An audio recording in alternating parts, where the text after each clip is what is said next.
Welcome to March and Women's History Month on Royals, Rebels, and Romantics. I'm Ann Lloyd, and I am thrilled to be bringing you conversations with some amazing women who are talking about other amazing women as we remind ourselves that her story is part of our history. So sit back and enjoy. Hello, and welcome to another episode of Royals, Rebels, and Romantics. It's March, and we are celebrating Women's History Month. So all month, we will have amazing guests, amazing women who are going to be talking about other amazing women as we celebrate the many, many stories of women in our history. Also, I'm excited to say that I will be publishing a new ebook this month, 15 of my favorite women in British history. We'll have some royals, some rebels, a little bit of a romance in there, and also some saints and sinners. So it's a full bunch. But I realize that even in 15 of my favorite women, I might not hit all of yours. So I hope you will let me know who are some of your favorite women in British history and introduce me to some of your go-to women to give you inspiration and courage and the oomph to go on when times get tough. So, as we turn to this episode, we're going to be talking about ways that we can lead where we are. This is one of those life lessons from history and Shakespeare, and I'll be looking at some of the women leaders in Shakespeare's plays. Now, you might be forgiven for giving me a little bit of a side eye on that. What do you mean, women leaders? I don't notice women leading armies other than Joan of Arc. And of course, in Shakespeare's and the English version, she's not given very good press. But what are women leaders in Shakespeare? I know sometimes they're hard to find. And the numbers do tell us a story. You know me, I'm all about numbers. So let me give you a few stats that might be discouraging, but don't despair, because those women leaders are there. However, we do need to recognize there are 798, almost 800, male characters in Shakespeare's plays. And on the flip side, 149, almost 150 female ones. So that's a ratio of about 16-3, or more than 5 times as many men as women in the plays. Okay, so there's an imbalance there, certainly. And of course, if you compare the men to the women in terms of speaking, individual men speak more than individual women. For example, it might not surprise you to learn that Hamlet, who is pretty chatty, has the most individual lines in Shakespeare, coming in at a rousing 1,506. Now, when we look to the woman with the most individual lines in the plays, it is Rosalind from As You Like It. So hopefully you've read that play and you love Rosalind. She has a total of 721 lines. So that's less than half the lines of Hamlet. Now, if we look at speeches, rather than individual lines, they've ranked the 10 Shakespeare characters with the most specific speeches, which can have several lines. Now, first on our list is Falstaff. That's because, yes, he is very chatty. He is also in the most plays. He is in 4 different plays. Henry IV, Part 1, Henry IV, Part 2, Henry V, a little bit, and in a great feat of anachronism, he also shows up in Merry Wives of Windsor. He has a total of 471 speeches. Richard III, who's also in 2 plays, he is in Henry VI, Part 3, and his own Richard III, comes in second in terms of speeches with 409. And then we come to Henry V. He's in Henry IV a little bit as Prince Hal, and then, of course, talks quite a bit in Henry V. He has 377 speeches. Now, if we are looking for women in that list with the most speeches, we have to go all the way down to number 9. And number 9 is Cleopatra. She has 204 speeches, and that list is rounded off. If we look at the top 10, with Rosalind, she of the many lines also has many speeches, 201. So the women are speaking. A few of the women are speaking, but not as much as the men. And speeches, as they combine, and as you look, they're being outpaced rather by the men at a rate of 5-1. So it is true that there are more men and that they talk more in Shakespeare.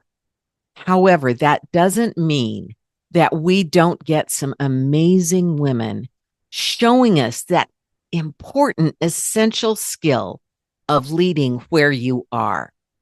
Whether you are at the head of an army or a giant corporation or a nation, whether you are at the head of a community group, a nonprofit, a smaller organization, whether you are leading in a family, or whether you are just a leader yourself, in all that you do, we can learn much from the women in Shakespeare who don't have the opportunity within his plays or, quite frankly, in his time.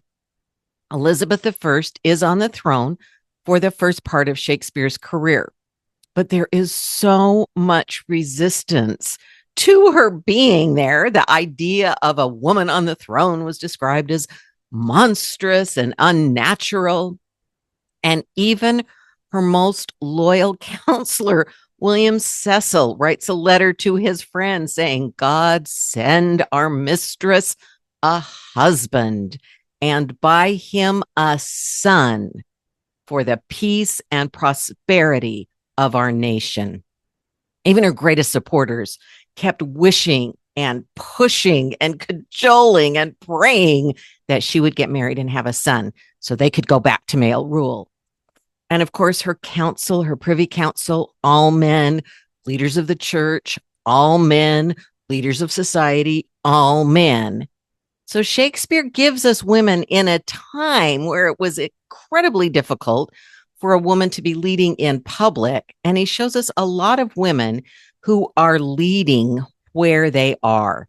Now, of course, today we do want and need and absolutely deserve more women leading on the public sphere. But let's not forget the equally important responsibility of leading wherever we are, however we are in the moment. So I want to look at a couple of characters in Shakespeare's plays who are examples of leading wherever they are.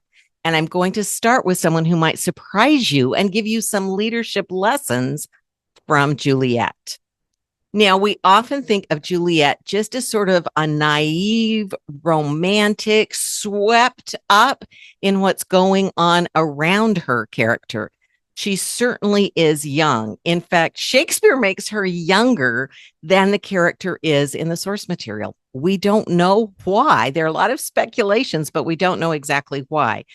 But it might indicate she's taking even greater risks because she's such a young woman.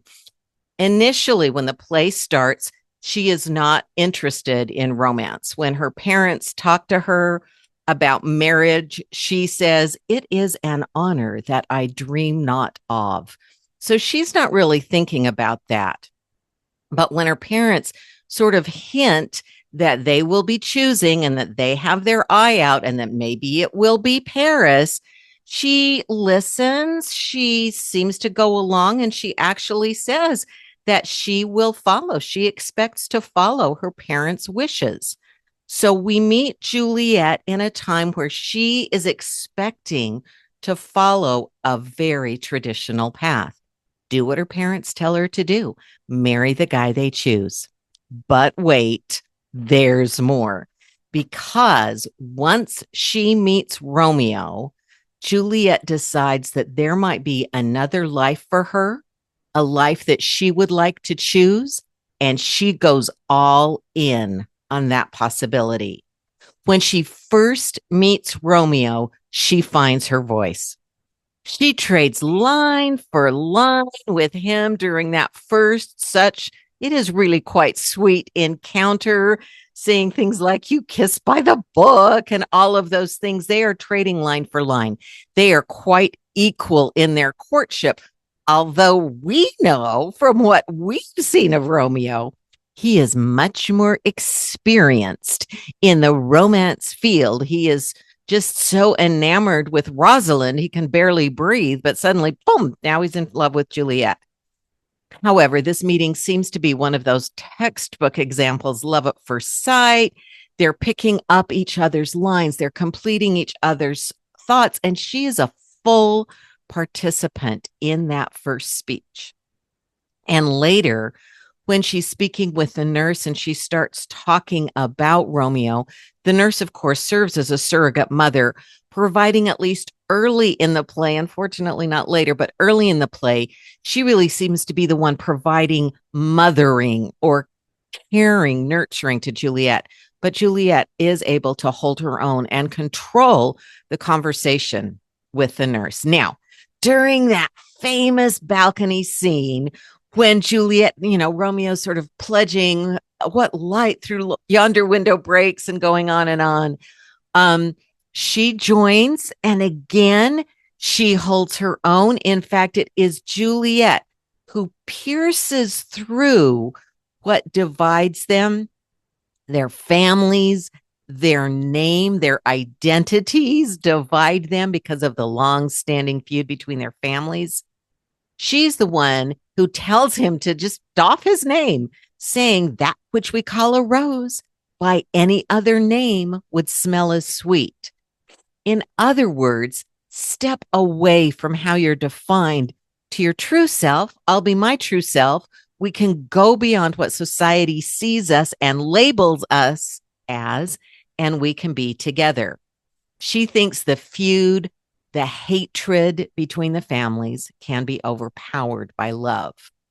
Now, when it is time for him to leave, because it hasn't been overpowered by love yet, and he could be killed for being found in that garden, she sends him away. She tells him he has to leave. It's late at night. Her mother's outside. The nurse keeps calling her.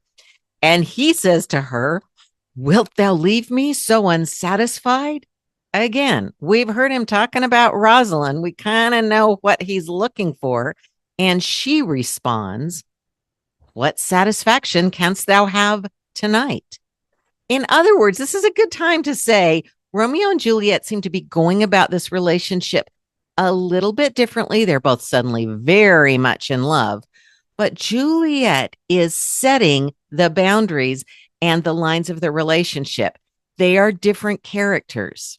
Think about it. If you call someone, "Oh, he's such a Romeo," you don't necessarily mean someone who's faithful and committed.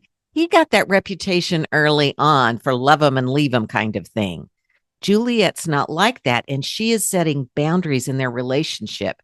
And she goes on to say and make it clear what, even if she's new to romance, she's making it clear what she wants and says, "If that thy bent of love be honorable, thy purpose marriage, send me word tomorrow by one that I'll procure to come to thee, where and what time thou wilt perform the rite."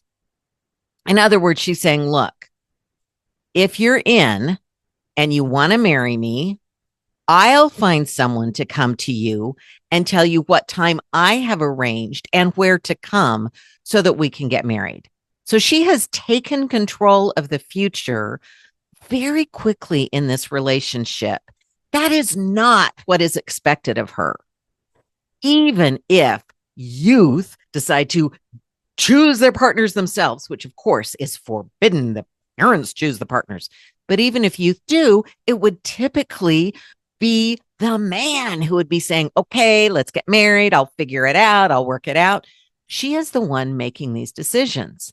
She has heard her parents say they want her to marry Paris. She's making other plans. She's making plans on her own. She's asking for a commitment from him. She's defying what her parents expect of her, what society expects of her. She is doing things her way. She has chosen the husband she wants.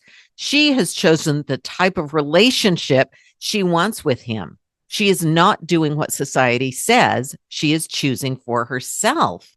And then she is going to line up the way everything's going to happen. And that is what happens. She and Romeo meet up at the Friars. She defies her parents. She defies society. And they are secretly married. Now, this is a serious step for these young people to take, especially Juliet, when we know how young she is.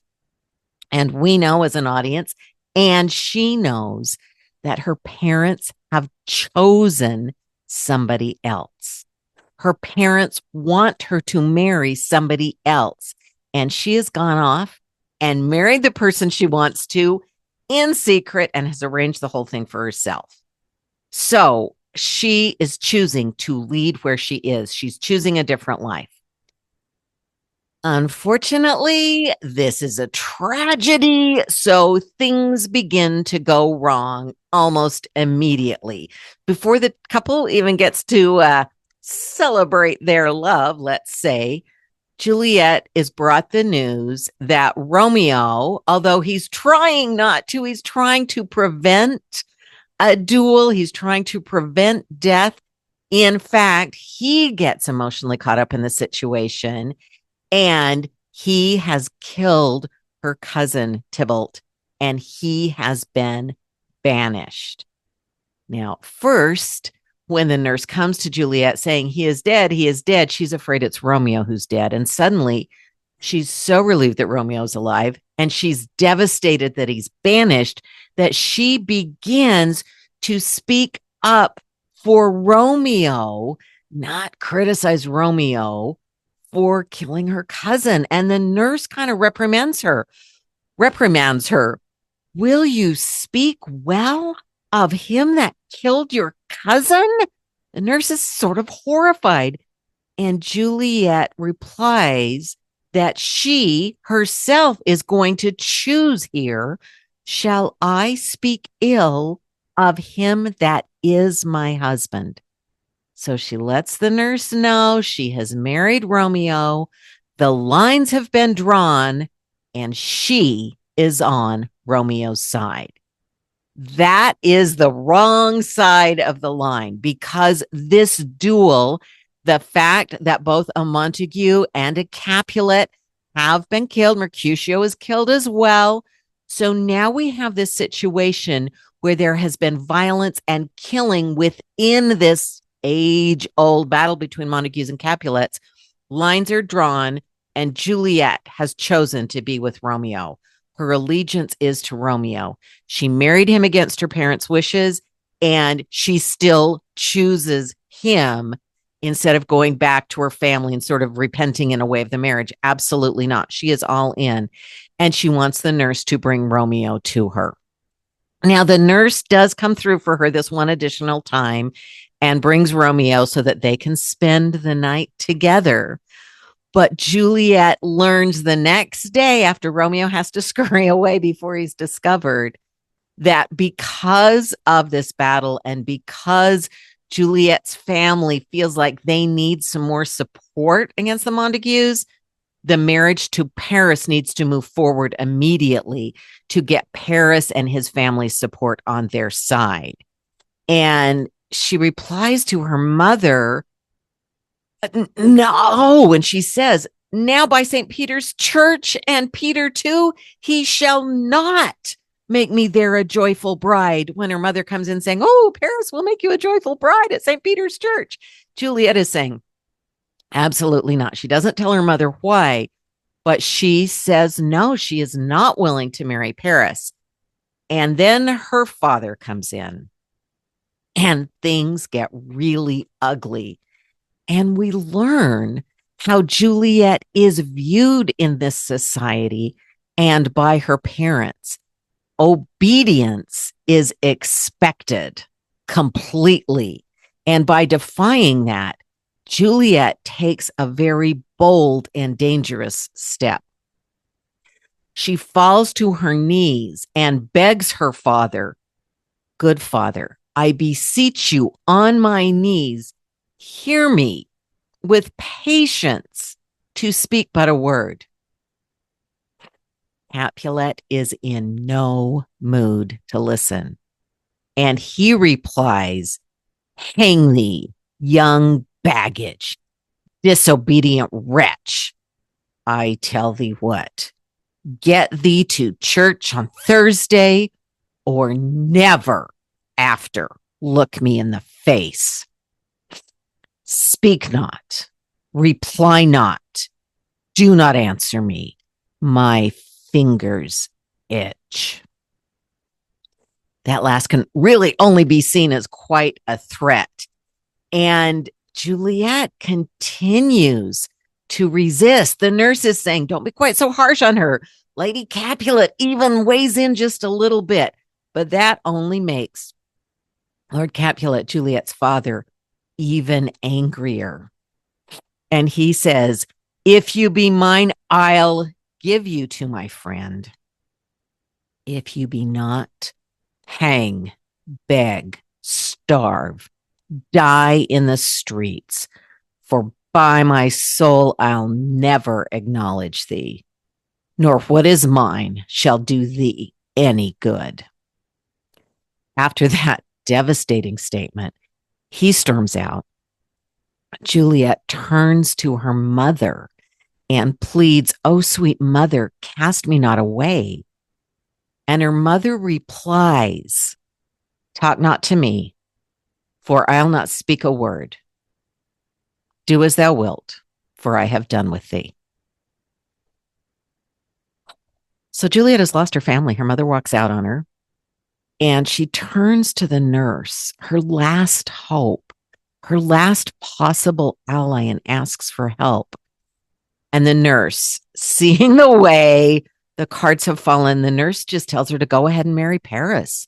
Paris is as good as Romeo. In fact, he's even better than Romeo.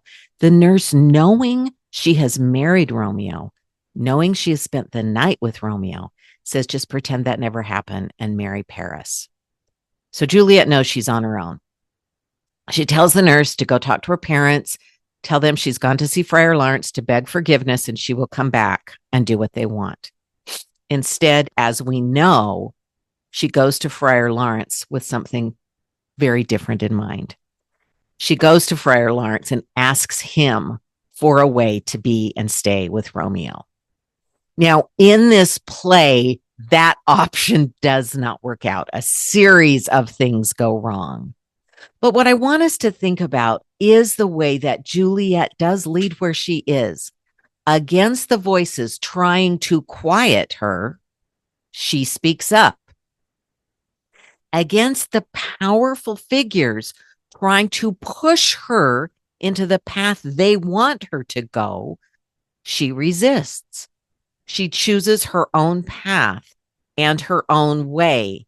And as a young woman with no legal or societal or religious authority at all, she leads her life where she is. She makes choices, and I know they end very tragically, but she makes choices for her life. And that is something I think we need to pay more attention with Juliet. Now, I'm also going to share the story and some of the lines of Beatrice. And full disclosure, Beatrice in Much Ado About Nothing is one of my absolute favorite characters in the Shakespeare canon. I just love Beatrice. I love her spunk. I love her quick mind and her wit. I love that she gives as good as she takes. And she, like Juliet, is creating her own life. Beatrice is older and is in a position where we don't see parents with Beatrice. It's very interesting. Without parents, she has more ability to sort of step her own path. She also has, quite frankly, better luck because this is a comedy and we don't end up with a stage full of bodies. So we already know it's probably going to end better. But let's look at some of the details, because even though we already know, I mean, a lot of people know the play, know that Beatrice is really spunky and she talks back and that things work out. But there are a couple of moments where I think Beatrice is showing us even more, and Shakespeare is showing us even more.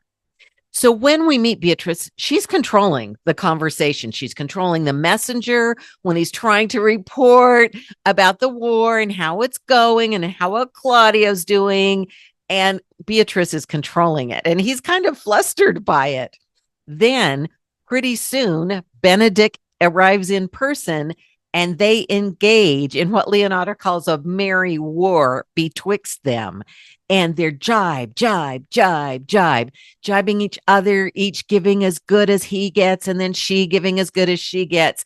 They're demonstrating none of the obedient, lovely, I'll do whatever you say type of character that might be expected of women, even women without parents, at the time. And we see Hero, an interesting name, but Hero very much being that kind of woman. I mean, Hero is a soft spoken, she does have some spunk and she comes up with some fun things to say and to do, tricking Beatrice. But Hero is someone that we at first meet only as, she's sort of starstruck by these soldiers and she's starstruck by Claudio, and she seems very interested in marriage. Beatrice, on the other hand, not interested in marriage. She'd rather hear her dog bark at a crow than a man says he loves me. So she's not looking for love, and she's quite dismissive of anyone suggesting it. Even when her uncle says that she'll never manage to marry, she says, that's fine with me. Now, Leonardo continues to caution Beatrice as she's jibing Benedict and sort of acting out in front of the prince who is visiting, who is an honored guest. And he says, by my troth, niece, thou wilt never get a husband if thou be so shrewd of thy tongue. And Beatrice accepts that with humor, sort of makes a joke of it, and shares all the reasons that she could make no use of a husband. She has no use for that. So when Hero and Claudio seem to be moving toward a marriage between them, the group expects Hero to go ahead and do what her father says. The prince is going to talk to Leonardo on Claudio's behalf and all of that. And Beatrice turns to Hero and says, yes, if in faith it is my cousin's duty to curtsy and say, Father, as it please you. And she thinks for a minute and goes on. But yet for all that, cousin, let him be a handsome fellow, or else make curtsy and say, Father, as it please me. Now, that is what Beatrice is really saying throughout the play. As it please me. It's a bit of an echo of something Queen Elizabeth I herself said when pushed about whether or not she would marry. She would think about it as it pleaseth me. So Beatrice is reflecting that, and she has a little bit of sparkiness in giving counsel to her husband. To her cousin, Hero, that only accept your father's will if it pleases you. Well, Hero doesn't need that counsel. She is very pleased and very willing to follow what her father says. She's very happy to marry Claudio, and then we sort of embark on that idea. Now, much ado about nothing, and nothing may well have been pronounced noting or observing or eavesdropping. And so while we wait for the marriage between Claudio and Hero, both Claudio and his friends on one side and Hero and her friends set a little trap for Beatrice and Benedict to believe the other is in love with them. And so it's a little bit of fooling around. It's a little bit of fun. This is often one of the most hilarious points in the play, as you see what lengths Beatrice and Benedict each go to overhear what's being said about them. Interestingly, both Beatrice and Benedict are accused of being too proud or too forward or not sensitive to the other person.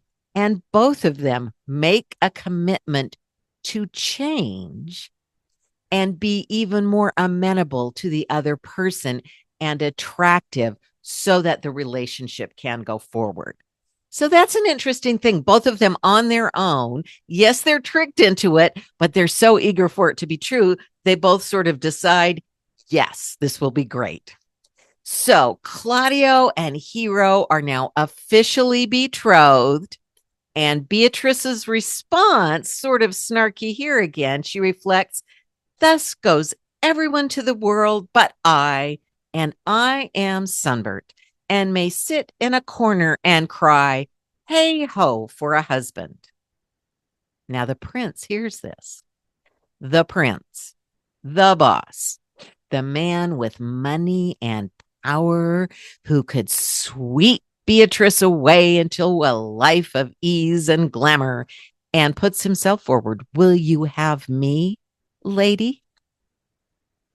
Beatrice graciously and beautifully and respectfully declines, making the prince still feel good, maintaining the good relationship, sort of an elegant Shakespearean, it's not you, it's me, but declines that offer, which by any of the social statuses in Shakespeare's time would have been seen as a great opportunity for Beatrice, who doesn't seem to have parents, who is living on the kindness, on the mercy of her uncle, to be married to the prince and taken away.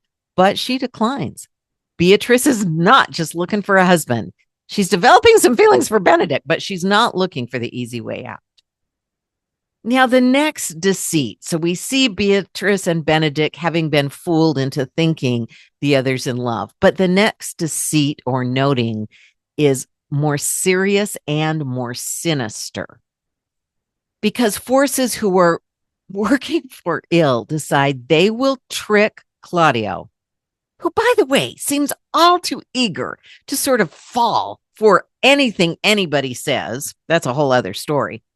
But he believes that his beloved Hero has spent the night with another man. And he decides that rather than talk to her about it, rather than meet with her, rather than ask or investigate or find out what's going on, none of that, he goes to their wedding and shames her as a harlot in front of all her family and friends at their wedding. Decries her, calls her a rotten orange, is just vicious in his rejection of her.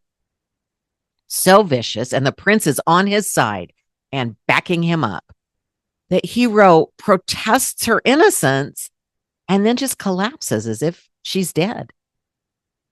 And Hero's father, who you would hope would stand up for her, says, death is the fairest cover for her shame that may be wished for. Even her father believes it. So thinking she's dead, the prince and Claudio storm off. Hero's left there collapsed. Her father thinks she's guilty. What does Beatrice do? Beatrice stands by her friend. Beatrice believes her. Beatrice is with her.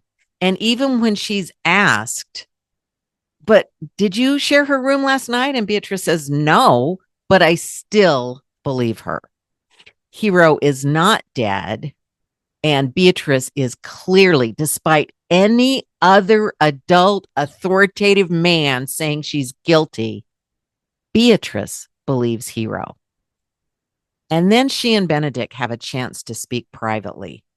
Now, first, they declare their love for each other. I do love no one in the world, nothing in the world so much as you. Is not that strange? It's a wonderful little time where they're sort of admitting their feelings. And then Benedict promises to do everything. And you may recall the shift in tone when Beatrice asks what she wants. Kill Claudio, because Claudio has shamed her cousin. Then, and I have to say, as now, accusing a woman of sexual impropriety, of immorality, was a definite way to turn everyone against her. And that's what's been done to Hero. In those days, in Shakespeare's time, a public humiliation like that could ruin her life forever. And Beatrice is determined to have her cousin defended and asks Benedict to do that because she can't herself. She wishes she could, but she can't herself kill Claudio. So Benedict and Beatrice have a discussion where he asks her, think you in your soul the Count Claudio hath wronged Hero? Now, this is interesting because in Shakespeare's time, not everyone believed women have a soul. So Shakespeare gives Benedict this belief in Beatrice. He is asking about her soul. He believes she has one. That's a huge sign of respect. Beatrice answers that she does, and that not only does she, yea, as sure as I have a thought or a soul. Now, she represents someone who believed the woman. Not everyone in Shakespeare's plays believes the woman. In Measure for Measure, Isabella is harassed and sexually challenged and pushed and propositioned by Angelo. And when she threatens to tell people, his response is, who will believe thee, Isabel? And we see then as now a country full of people who don't believe the woman. Beatrice believes the woman, stands up for the woman, and convinces Benedict to believe Hero and herself. So Benedict is led by Beatrice in believing in Hero and agrees that Claudio will have his challenge. So we have Benedict turning against his buddy Claudio, turning against the prince, his leader, the man who controls his future. And in a time when there is battle, his commanding officer, Benedict is willing to risk his career. That's what it meant in that time. The shaming of Hero at the wedding could have ruined her life. Benedict's decision to follow the lead of Beatrice in believing Hero by believing Beatrice could have ended his career. And what's he going to do if the prince turns him out? So these things we watch in the play, and we know it's a comedy and there have been funny moments, and all of this goes along. And of course, it turns out that Beatrice is right and Hero is right. And the bad guys are caught by the silly constable and they immediately confess, and all is well in their bunch of weddings at the end. Although I'm not at all sure about that marriage between Hero and Claudio, to be totally honest. But we do see Beatrice at a time when the stakes are high. We know it's a comedy. We know it's going to turn out. But in that moment, the character doesn't. Excuse me. Sorry. But Shakespeare gives us a woman who believes another woman, who stakes her reputation on it, and who leads where she is, and is able to lead Benedict, who does want to believe her. But she is convincing enough to get him to follow her in that. So sorry. I'll end there because my voice is about to give out. But thank you for thinking with me about the ways, many other characters where Shakespeare shows us. You see, I have uppity women and bold and brave women. Shakespeare's women show us all kinds of leadership. And during Women's History Month, I think it's a great time to celebrate Shakespeare's women, as well as women throughout history and women in our lives today. All the women, and see leadership in all kinds of ways, in all the women around us and in ourselves. And I hope that all of us can remember to lead where we are, like Juliet and Beatrice and many others, and to look at the ways that Shakespeare is telling all of our stories, stories that are so resonant still today, and the many ways that history shows us what's possible, especially during Women's History Month. Thank you for joining us on this special Women's History edition of Royals, Rebels, and Romantics. Please take time to share with a friend, give us a rating.